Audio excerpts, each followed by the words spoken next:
Hello and greetings. Long time no see. This is the Nation News Touchline Report with me, Nick Maitland. And today we are in need of some real expert football analysis. And of course, we've brought my good friend, to the show, Mr. Renaldo Gilkes. And on our menu for today is the news that the Barbados Football Association has parted ways with head coach Orlando Da Costa and his assistant Ricardo Fernandes, effective immediately. The guys signed a 12-month contract last November, and unfortunately they have not been able to see out the full 12 months. So Pee-wee, it's all over to you. We have to get your opinion on this. What was your first reaction when you heard the news that the BFA will not be continuing with Mr. Da Costa and Mr. Fernandes?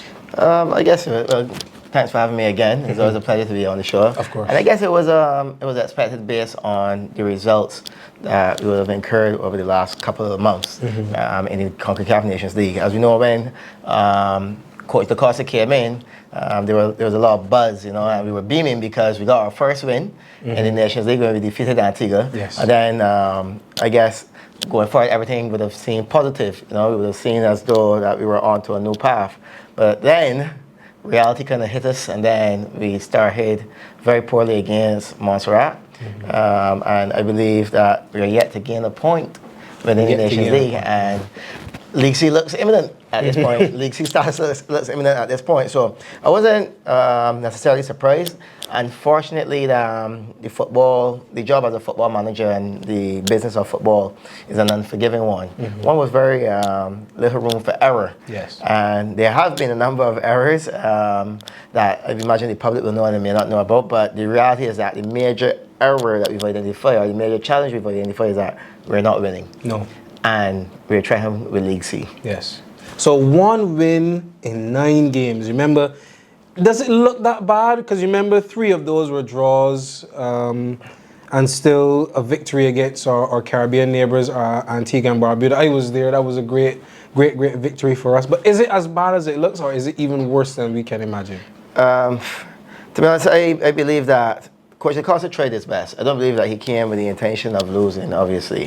He came with the intention of doing well. And we saw some positive changes within the Barbados team. We saw a number of young players being offered the opportunity and being rewarded for their performances. You had a young Tajo James coming through, young Nadrea Butcher, Akeem Chandler from Paradise, the return of Ronaldo Trim, who I believe was a significant piece of the puzzle, particularly in the midfield.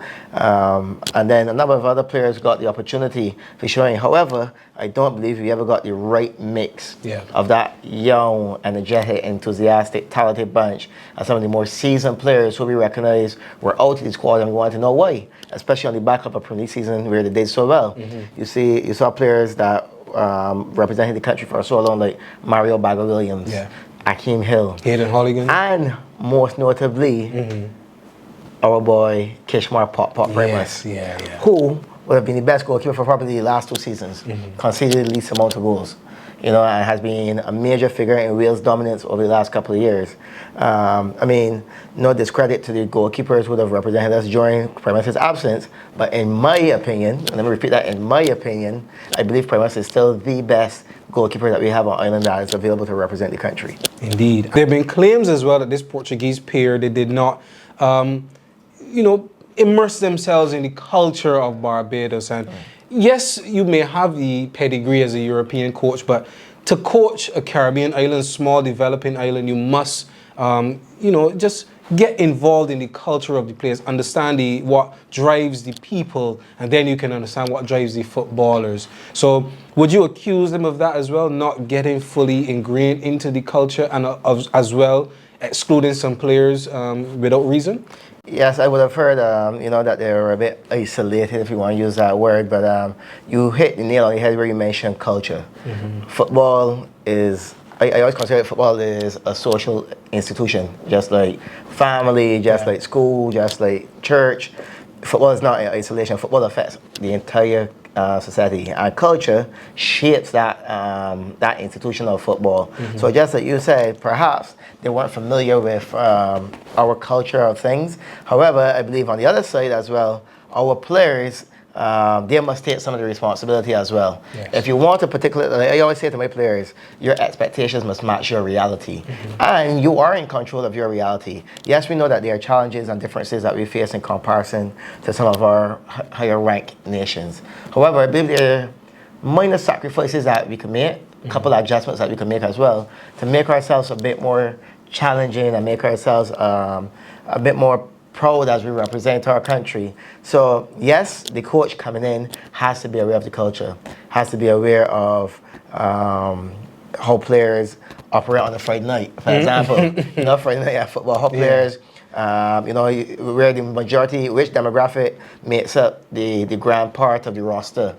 Understanding that, and then in turn how those things socially and psychologically affect football. But again, as I said, the players and the influencers of those players, they too have a role to play. So it's kind of like meeting in the middle, and that's why I said football is not in isolation. We're returning to CONCACAF Nations League action at home against Nicaragua, and then a few days later we travel to Montserrat to take on them. So that was really the only surprise for me, the timing of it. I figured they would have stayed at least for the last 2 games and then maybe call it quits. But now Emerson Boyce, our technical director, he's taking control of the men's team. Give me 100% so far, and they're all looking forward to the game. So it's going to be exciting for them and exciting for me. I think if you can work hard, everything else takes care of itself.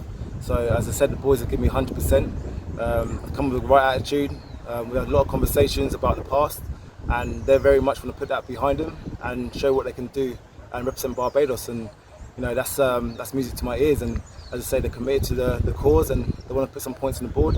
And they're looking forward to Friday and want a good result. So where do you think the guys can go with Emerson for these next 2 games? I think that Emerson's familiarity with the guys, because obviously he would have played with some of the fellas who are still in the squad, and I understand that some have been recalled, and maybe adding that brotherly touch to it. Just like you, I'm not sure where he would have featured before as a coach.